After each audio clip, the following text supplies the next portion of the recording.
Welcome to the 9th episode of Access to Art, a special youth episode produced by Minneapolis Television Network, which produces all the episodes, by the way, to demonstrate to you how deep and broad the arts are in our city. And we hope that this program exposes you to a lot of them. We're with Kulture, Klub Collaborative and Juxtaposition Arts at Project Off Street, where they're working on a mural, and we'll be speaking with some of the artists and coordinators in a little bit. But tonight's first segment is about WACTAC. What a great name that is. Walker Art Center Teen Art Council, a group of 12 high school students from around the Twin Cities who work with locally and even nationally recognized artists to learn about art community, and they themselves plan events for other teens. One of their annual events, and our Access correspondent Carrie Volk attended that, and some other programs they put on as well, is called Bands on the Run. Features live music, and it features, this is so incredibly cool, a scavenger hunt. All art is a scavenger hunt. Try and find a haiku. We hope you enjoy March of Madness, Bands on the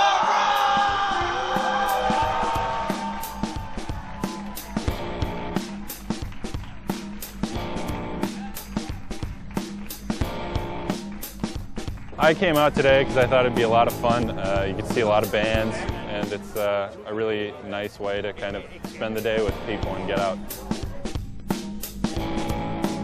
My name is Whit Siasoko. I work at the Walker Art Center in the Teen Programs office. WACTAC stands for the Walker Art Center Teen Arts Council. It's a group of 12 high school students that come into the museum every week, and they plan events and programs and workshops for other teenagers.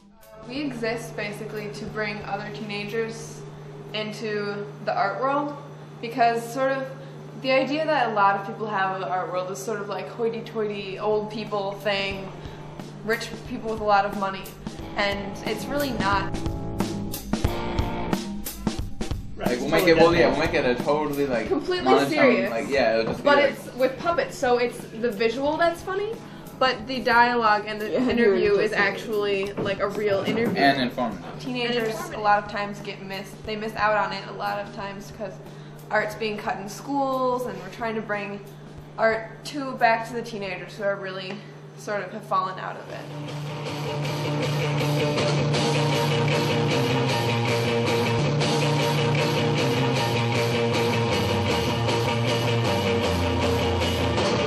Bands on the Run, the March of Madness, is a crazy event, but it's really fun. We planned it with a local artist. His name's Michael Gahn.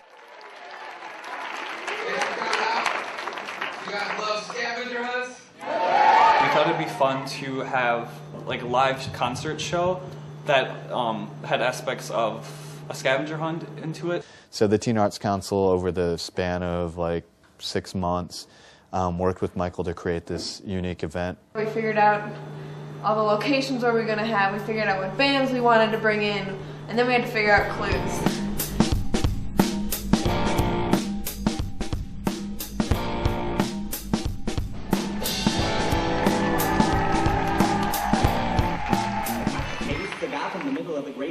In the middle of a land of waste, man, this place is a little out of place in space. Space man of a waste of space is what they call me if they could recognize my face, but they don't. Like this a battle? I'll leave your head, knock you, it rattles. And rapper hands. We do rap. But this time we're done, yo, that's our time. Mark and I were both on the Klub committee, and that was crazy. So we had to think of all these like riddles and tie-ins to other places that lead people from here to here to here. Game of frisbee that would lead you into the sculpture garden.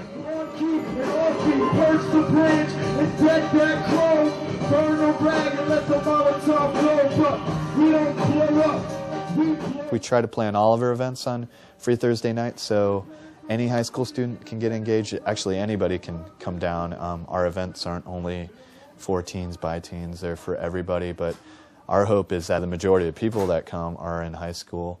I think the Teen Arts Council is a really great opportunity for any high school student that is just, if they want to be an artist or if they're just, interested in art. You learn a lot about art, and you learn about a lot, like what people are making, what people are doing, and it's really inspiring as an artist yourself to, talk to these people and interact with these people, and you find out what's going on. It's a great way to meet some of the some internationally known contemporary artists, and also a lot of local artists, and we get to see a lot of performances, films. They get a good taste of what the Walker offers. Well, to get involved with WACTAC, if you're a teenager, you can apply to be on the council, pick up an application. If you're an artist, just approach us with an idea and be like, hey, you guys are awesome, we want to work with you, because chances are we might want to work with you too. I haven't heard of Life Sucks Die. Is the title confusing? Should it be something like Life Sucks Die, oops, I mean design? No. Okay. That's all I needed to hear. Thank you. I was at this Nepali restaurant in Minneapolis, and I was like, oh my god, there's the application. So it was sort of like destiny, and I filled it out and got an interview and got on, and it's probably one of the best things I've done with my life so far. Seriously, it was that bad. It's wordy. Life Sucks Die, whoops, typo, I meant design. Teenage organization. I mean, you can do it visually, but you can't say, whoops, No, I mean. it was clearly a bad idea.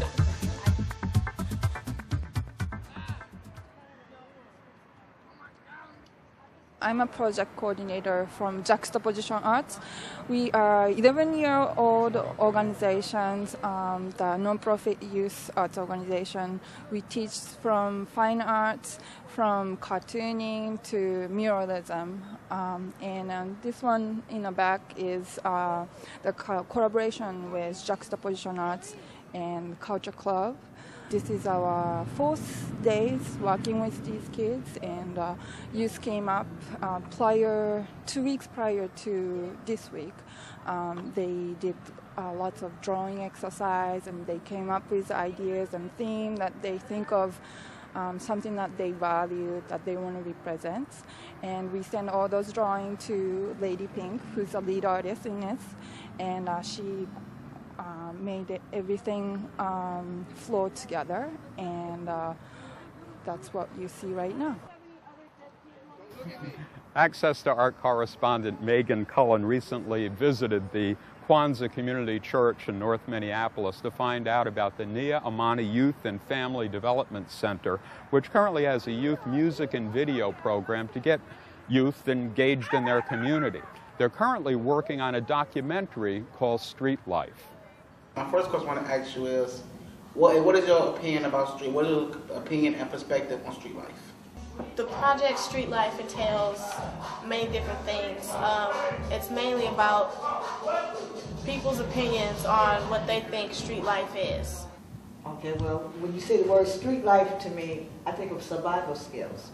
Street life is just like, we basically going around and asking people like, what is street life? And then they give us their opinion on street life, and we interpret that into our perceptions of what street life is. So is street life a good thing or a bad thing? I am the executive director of the Nia-Imani Youth and Family Development Center. We are a nonprofit, church-affiliated agency that focuses on the concept of helping our community embrace and build the capacity to do what we call good or exemplary youth development work. Youth Links, we went over there and got the sign. We got a shot of like the empty lot of the old White Castle right there on Broadway. The main project that we're working on is a documentary called Street Life. And it came from a series of discussion that young people were having with other young people around what does it mean to be street. And so they decided that they were going to kind of investigate our research. What does that concept really mean? When we say street, or when somebody says, I'm street, what do they really mean? And what we're finding, and what young people are finding, is that it has a lot of different definitions. It can also be negative in a lot of aspects, such as the way, for example, gangs have actually taken over neighborhoods and so on and so forth. That's their type of street life, you know. I'm learning that there's no clear definition to street life. It's a wide variety of things. One of the things we want to do is validate young people and their gifts, that they're just not here as something to be treated or taught or done something to, but they also have a cup that's full, or a cup that at least has something in it and they can give back to the community. We make a song and that creates a message for all the young people to hear, for all ages. So it's not no written piece of paper, it's music. We like music, our teenage age like music, so I think the best way for us to deliver this message is through music. We started asking young people what kind of things they like doing, what's interesting them. As we know, computers, technology, young people just gravitate to those type of things. And so we decided to start a studio club, an audio studio. And so the students put together, they researched, put together the audio studio, opened it up, produced some CDs. On Friday nights, we have what we call open studio time. So any student who has demonstrated that they have done service project or done something for the community can come in and use our equipment free of charge. The concept of Kwanzaa is Kuja Chakalia, which means self-determination, and that young people have to be about defining themselves for themselves and not allowing other people to define themselves, especially if other people come from a negative perspective of who they are.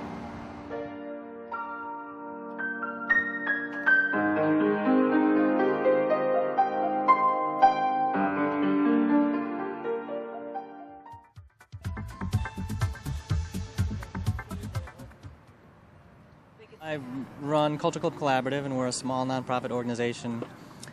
We partner artists with homeless youth in the Twin Cities. We've been around for about 14 years. We're housed here at Youth Link, which has a drop-in center for homeless teens, and they can come. It's kind of a one-stop shop for all their needs off the street. We run a year-round program where we bring artists in to work one-on-one with youth, and we take youth out in groups to see plays, go to museums, and really kind of submerge them in the arts community, sort of as a new layer of support for them. Well, I think it's an extraordinary layer. The idea of introducing anyone to art at any time, and especially if you might have distressing circumstances in your life, just has to be more than eye-opening. It has to almost be healing. Well, and these guys are incredibly creative. They have so much creative energy, and you have to be creative to survive on the streets. I mean, you really do, day to day. And so artists are creative survivalists as well, so you partner those two communities together, and you've got a really amazing mix. I love the big chair. What better vantage point for viewing the arts here in Minneapolis? 31 high school juniors and seniors who go to Perpich Arts High School decided to put out an anthology on their own, and they created the Lit Kids Publication Group, and independent of their school involvement, got the money, got the interest, the editorial team, made the tough decisions to assemble an anthology of their own work and even work with the publishers to bring it to fruition. Access to Art Correspondent Beth Peloff attended a promotional reading for this anthology at the Golden Valley Library. It would be so sweet to have a copy of that book right here in this chair. I am one of the editors of the Lit Kids Publication Group. We made this book. It took us a very, very long time. We fundraised for it, we wrote it, we edited it, we produced it. It's published, it's here. We are so happy. Ladies and gentlemen, Let's be the freedom that our mothers were afraid would smother us in our 16-year-old cradles. A lot of people are seeing the book as we're selling it in school and stuff and saying, you guys were having bake sales all this time, and I was imagining you coming out with this little, you know, stapled together, paper clipped thing and selling it for a couple bucks. You know, this is a real book. I will smell the citrus on your hands. I will hear the sections parting as we parted once. Let every piece of pretty fruit bring you safely home. All of us are juniors and seniors at the Perpich Center for Arts Education in the Literary Arts program. Girl number 3 is dancing around me, laughing because I'm trying to get out of the room. She takes me in a maroon car, drives me up a cliff of cement and down again. We had this huge stack of pieces submitted from the juniors and seniors, and what we did was we split them up amongst ourselves and we sort of rotated so that everybody read every single piece in the entire book, and then at the end we got together with the author of the piece and discussed what could be improved. My daddy didn't die the way most men do. He was swallowed by this earth that has run in my family, stronger than the blood that knots us all together. I would say the hardest part for me was having to go to someone and tell them that their piece was not appropriate for the book. We also sort of represent the school when we put this together, even though we're unaffiliated. We still all come from Perpich, and we don't. Some of the editing was what will reflect poorly on the school, and those are things we decided to omit. And it's also like, what do we want Grandma to read? Blinded from staring into a harvest moon that reflects so much light, even lampposts have shadows. Facing towards the east while thinking it was west never got anyone anywhere. The legalities of putting together a book are, oh my gosh, it's overwhelming. I think Teresa can talk a lot more about that, but watching Teresa go through that process is like, she needs to be canonized as a saint. A cemetery of molten ash holding our last particles of consolidated saliva. Our fate's gravestones intertwined with disintegrated oak. Find warmth some other place. All the kinds of things that we had to do through the publishers, what we had to do for proofs and the manuscript editing, and I think that we had kind of underestimated how difficult and logistical the process was going to be. It's not all just the artsy, flow it along, it'll happen kind of thing. One plump schoolgirl occupied the entire left-hand side of the phenomena of a rhythmic pulsation. I, as a member of the editing crew, I met with everyone who was in the book, and you have to gain a lot of respect for people doing that, and so it really helped me to, like, I was kind of forced to know everyone in the program and people that I wouldn't necessarily have had a lot of respect for maybe, and I really gained that, which was nice. So you cling now, and let this one climb your long rope of hair to your mind, your heart. You let him rifle through your laundry, and he is all walls and codes. I don't think many 16, 17, or 8-year-olds have actually gotten their work out there, and it's just so amazing that we've done this for ourselves. Here are your dust-faced children, the men with oil and ink stains, aching backs, women with sore and bleeding fingers. They will bring your revolution.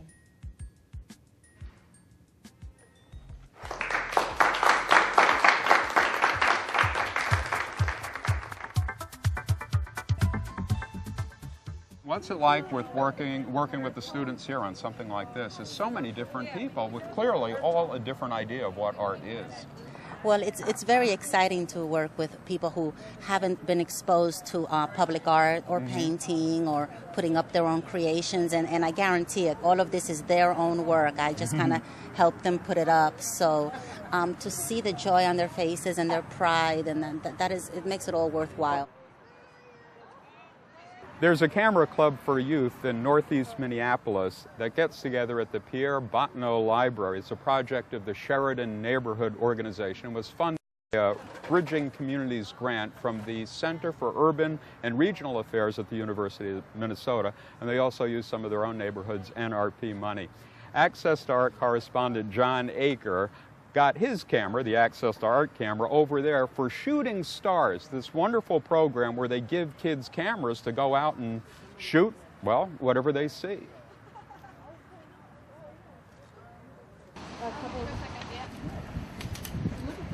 Do I have to look in here? We were just at home one Saturday and we're kind of bored and said, well, let's go to this library.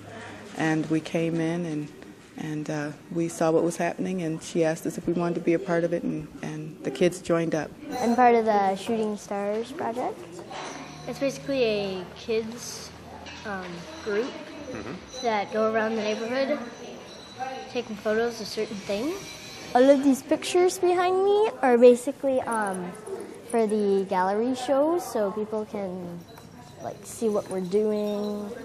It's kind of like for Art World weekend. We decided it would be the best weekend to show off the pictures and maybe get some new recruits in the Shooting Stars.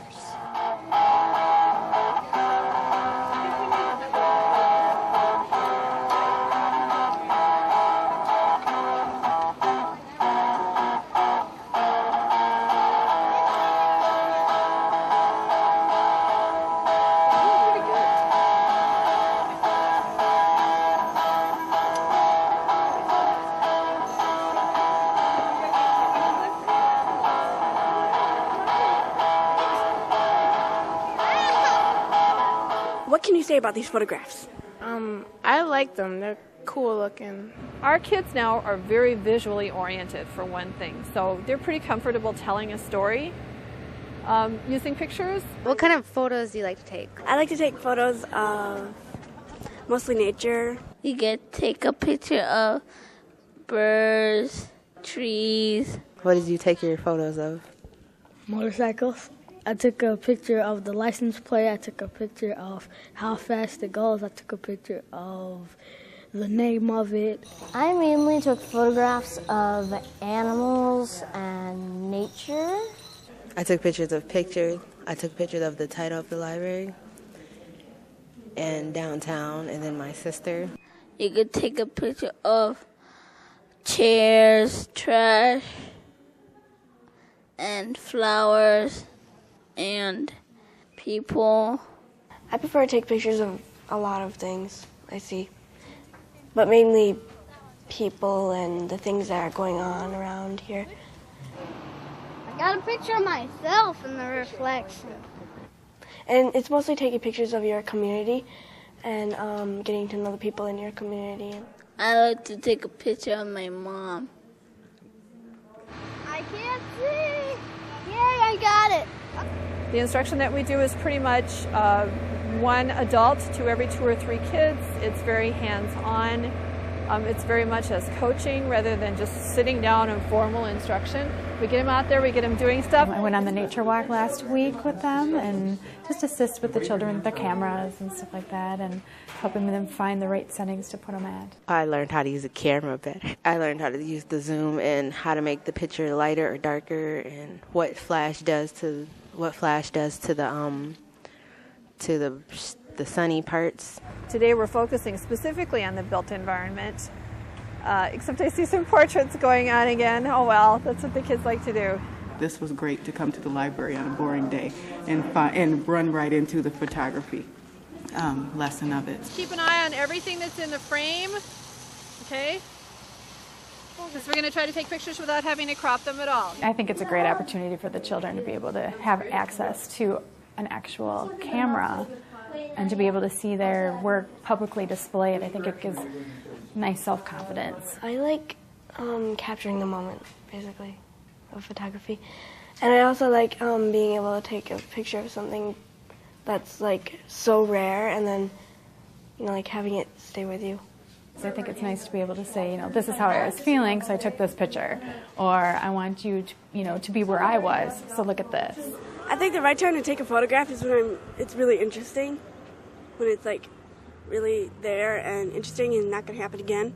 You can never go back to that moment, and you may be really old and look at yourself in a photo of your family and stuff, and your dad might be passed and your mom might be gone away, and So it's kind of nice to remember things with. Do you want me to do that? Today we will be mounting pictures on the walls of the library. Not today. It doesn't really have a strong point. You with the group had to select which photos to hang. What was that process like? It was really hard because a whole bunch of people would say, "This is my photo. No, wait, this is my photo. No, this one's mine. This is mine." That looks really cool, but really weird. What? It's just not today. Not today. Not today. I like that one. That one though. Wait, I like the other one better. I like this one. I think the photographs are great, and I think it's a wonderful opportunity for children to be able to just express themselves through photography, not necessarily have to explain why they took the picture, just to have fun and be able to see how something that they saw in their eyes can come out. I think that it's a very good program. I'm glad that they got a grant for it. I hope they continue to receive funding so that this could continue. The kids are telling some great stories about our neighborhood. I feel much better about living here because of the things that the kids are showing us.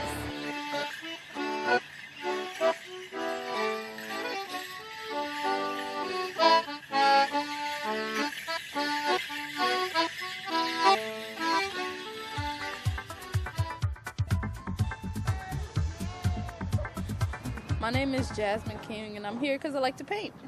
Why not? My name is Evelyn Campbell, and I got involved because I've been involved, and I like to paint as well. When do you think this thing will be done? By the end of the week. Really? Should be done by the end of the week. Is there hell to pay if it's not done by the end of the week? I think we'll be put to work a little more.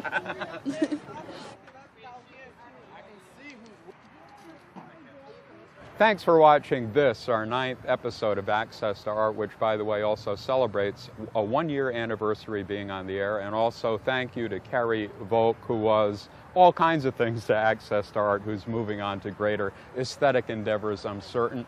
We're pleased that you watch, and we hope you do, every Tuesday night, 8:30 on Minneapolis Television Network, Channel 17. And by the way, you could also visit mtn.org to link to some of the organizations we cover. I'm always excited about art in Minneapolis because the artists here are just so true and diverse and crazy and wonderful and inspired that were they not to get a single dime of grant money, they would still produce extraordinary art because their vision is so sound, so pure, and so embracing. It's a genuine arts community here in Minneapolis, and we're very lucky to be part of it. Take advantage. Number 9, 9th Symphony, 9th chapter, 9th segment, 9th episode. It all wraps with this, number 9. That's all you need. And the Beatles. Yeah. I'd be happy to say nearly anything. Is it acceptable? Can it be spoken? Can we say it out loud? If we ban words, does it mean that they're not thought? Yeah. Okay. Why don't people say mendacious anymore? And why don't they use irrevocable and indefatigably and all those great words? Why, when you used to say people had a hint of mendacity, they knew what you meant, and nowadays it's just a baffling circumstance. Access to Art, 9th episode. That's extraordinary. That is just very impressive. It's number 9. It's the big take.